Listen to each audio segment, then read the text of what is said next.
Bonjour Bouba Benjaloun. Salam alaikum. Vous êtes le représentant de Sénégal en France. Exactement. Vous estimez que le prix de l'électricité peut baisser au Sénégal? Oui, Silla, comme je te l'avais dit lors des présidentielles, le prix de l'électricité non seulement peut baisser au Sénégal, mais on peut avoir de l'électricité abondante, en abondance et moins chère. C'est pour ça que la politique de Macky Sall qui consiste à dire j'ai diminué les coupures, je suis le meilleur parce qu'il y a moins de coupures, c'est une fausse politique et c'est un faux argument en fait. Et deuxièmement, le système de la Sénélec, il faut en sortir. J'entends les Sénégalais dire aujourd'hui, oui, que c'est vrai, l'électricité devient de plus en plus chère, que c'est pas normal, etc. Effectivement, ils sont offusqués et ils en ont le droit.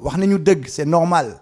Mais c'est pas parce que les agents de la Sénélec de nuit lek khalis bi, ou c'est pas parce qu'ils ont plus d'électricité non à coût réduit, etc. C'est parce que tout simplement c'est le système d'approvisionnement en électricité qu'il faut changer. Il y a le main du soleil, on a 3600 heures de soleil, d'ensoleillement, d'accord? Et on ne l'utilise pas. Alors, la question c'est pourquoi on ne l'utilise pas?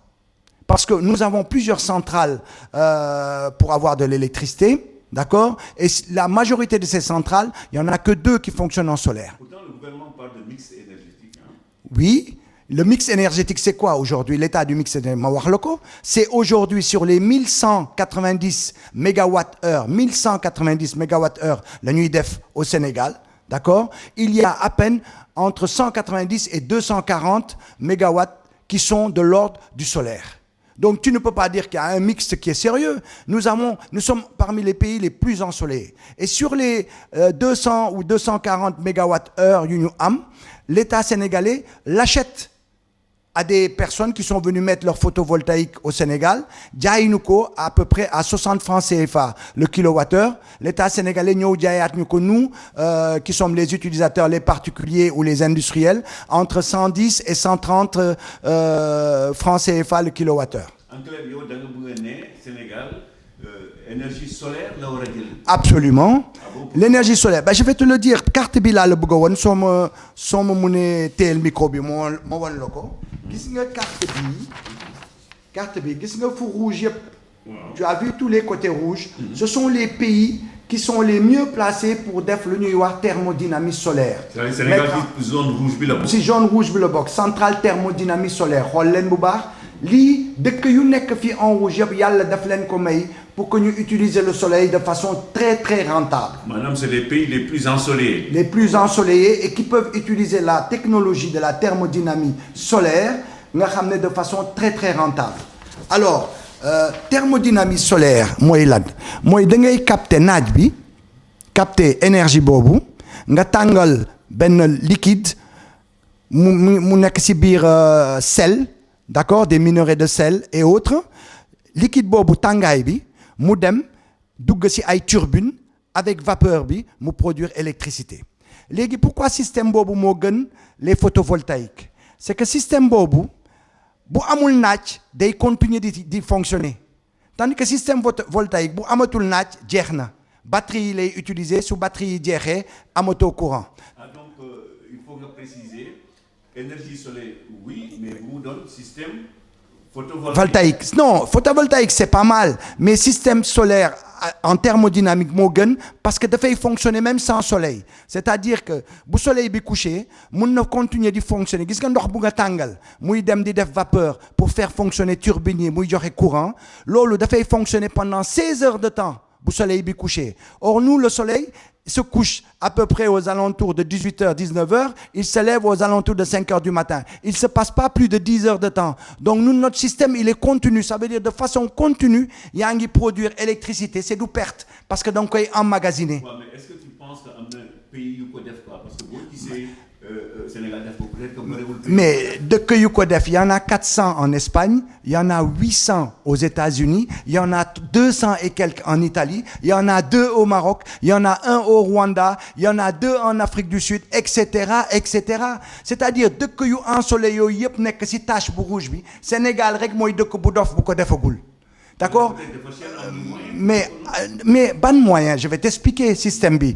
Yo Sénélec yaa ngi koy jox entre 80 et 120 milliards par an pour subventionner ko pour mu jaay la électricité entre 110 et 130 francs CFA xam nga da nga koy subventionner yow tey boo jëndee centrale thermodynamique bi mi ngi jar 500 milliards de dollars 500 milliards de dollars d'accord de dollars bon 500 milliards de francs excuse-moi 500 milliards de francs CFA excuse-moi 500 milliards de francs CFA yow yaa ngi def di joxe à chaque fois yaa ngi subventionné Sénélec entre 80 et 120 milliards de dollars par mois milliards de francs CFA yow boo jëloon xaalis boobu nga investir ci centrale thermodynamique solaire dina la jox électricité bu nga xam ne ça revient à 10 centimes 10 francs CFA le kilowattheure 10 francs CFA le kilowattheure pendant 50 ans soxlawuloo doo nekk tributaire diesel doo nekk tributaire dara soleil bi tant que mi ngi jug le soleil se lève et se couche, tu peux être sûr que tu peux avoir de l'électricité à 10 francs CFA le kilowattheure. Donc, daf lay neex nga may ko Sénégalais yi, daf lay neex nga jaay leen ko 10 francs, 15 francs, 20 francs, parce que c'est rentable à partir de 6 francs CFA, 6 francs. Mais concrètement, on a baissé facture électricité de ménage moins de combien de pourcentage? Mais de presque 90%. Tey Sénégalais buy fay 120 francs CFA. Le kilowattheure boo ko nee au lieu nga fay 120 francs 10 francs CFA ngay fay xool leen 110 francs CFA bi daf koy dugal ci économie bi ci habillement lekk amusement éducation santé yooyu yëpp dina ko ci dugal dina feexal nit ñi et en même temps électricité bu cherul xam nga lan la mooy maanaam sénégalais yi dinañu mun am ay frigo am ay congélateur am yooyu yëpp booy dem marché doo jënd benn affaire rek boo demee marché ëllëg nga jënd tëll jën da ngay jënd jën bu mag c'est moins cher nga congelé ko di ko utiliser ba suñu produit yu ñuy defar au lieu mu yàqu dañu koy mun sécher avec de l'électricité moins chère. Donc cela veut dire pour yow hausse prix électricité bi mënoon na ñàkk.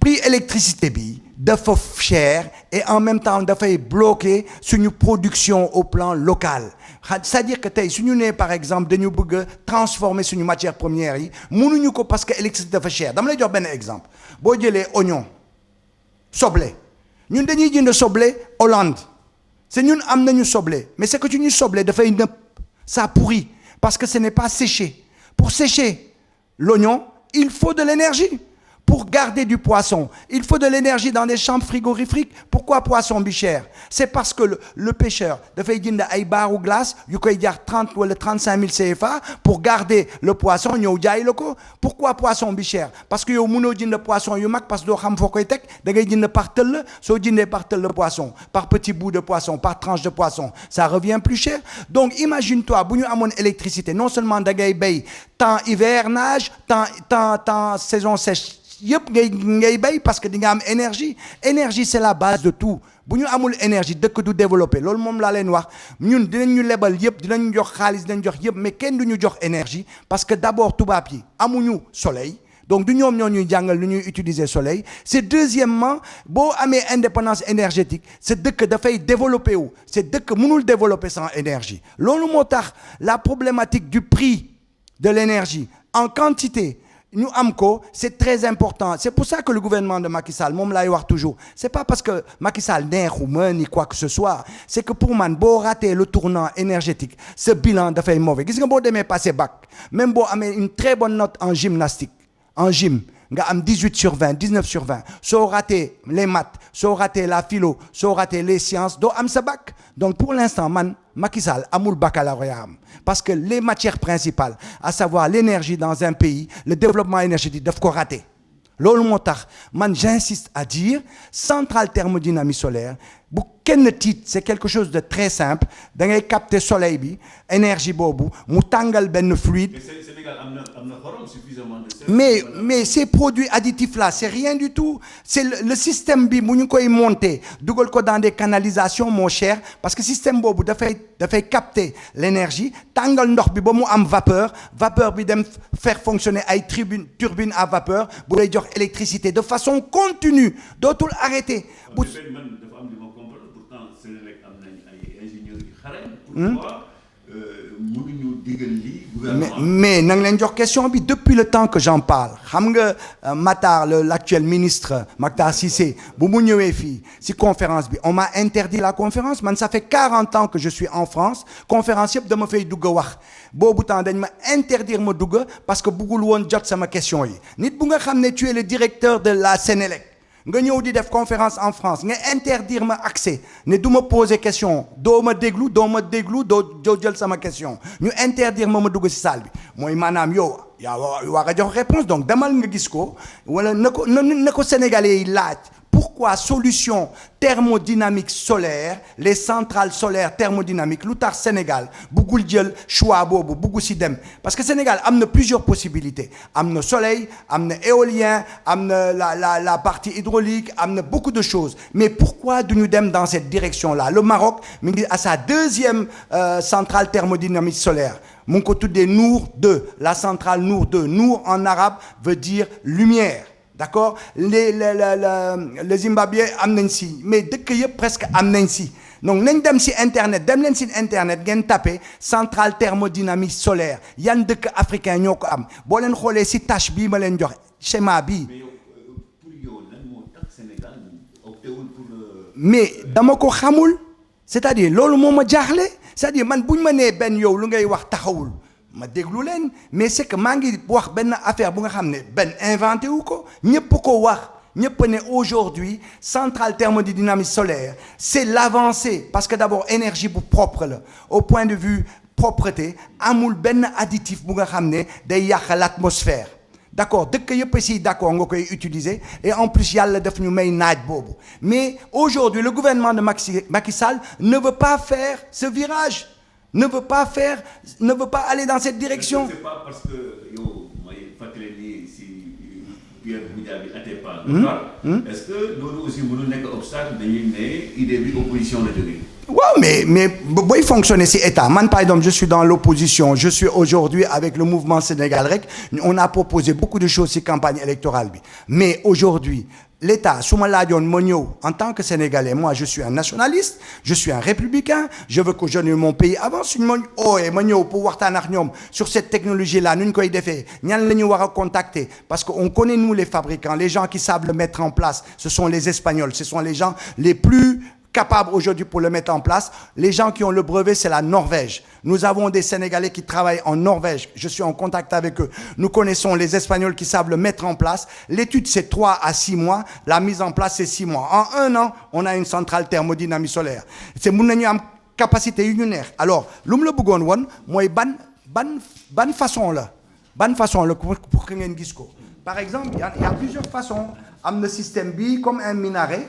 mu def fii ñuy capter l'énergie solaire pour si biir soo gisee yi ay tube la yu nga xam ne dañuy tàngal ndox bi daal moom mooy dem faire fonctionner loo ay après turbine yi il y a ce système là aussi boo ko xoolee d'accord il y a beneen système bi tu vois ça c'est plusieurs systèmes yi nga xam ne dëkk yu nekk façon bu la neex nga koy def am na bii aussi qui ressemble presque tu vois à oui ou bien aéroport xam nga rek bu ñuy kii quoi donc tu vois il y a plusieurs systèmes man lu ma bëgg a wax sénégalais yi mooy da ngeen di ubbi seen bopp ñu ñuy diriger ñoom duñ ñu yóbbu sur des impasses on doit se battre tous les Sénégalais c'est pas parce que on n'est pas dans le gouvernement c'est pas parce que d'accord uñu ak Macky Sall que amuñu droit proposer leneen gis nga ñoom Guy Marius Sagna di jóg di manifester comme quoi courant bi dafa cher c'est d'accord uñu si ils ont droit c'est normal c'est un devoir citoyen ne d'accord uñu si mais dañuy dépasser d'accord uñu si dañ siy proposer ay affaires ñun dañu ne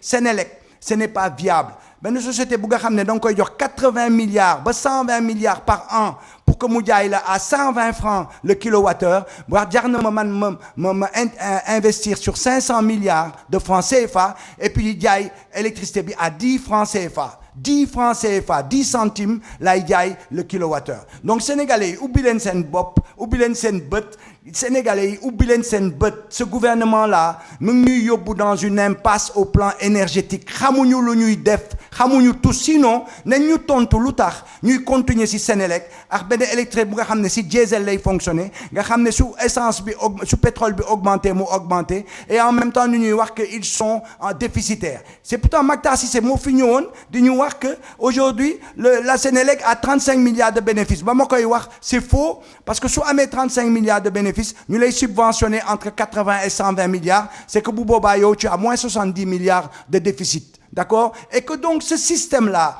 schéma Sénélec c'est pas bon waxuma dañu ko war a changer du jour au lendemain mais dañu war a commencer di ut yeneen option yeneen voie énergétique c'est la voie centrale thermodynamique solaire yàlla moo ñu ko may won naa leen schéma bi Sénégal def si sampu c'est yeneen dëkk yi di ko def ñun defuñu ko demain ñooñu ñëw di jaay électricité.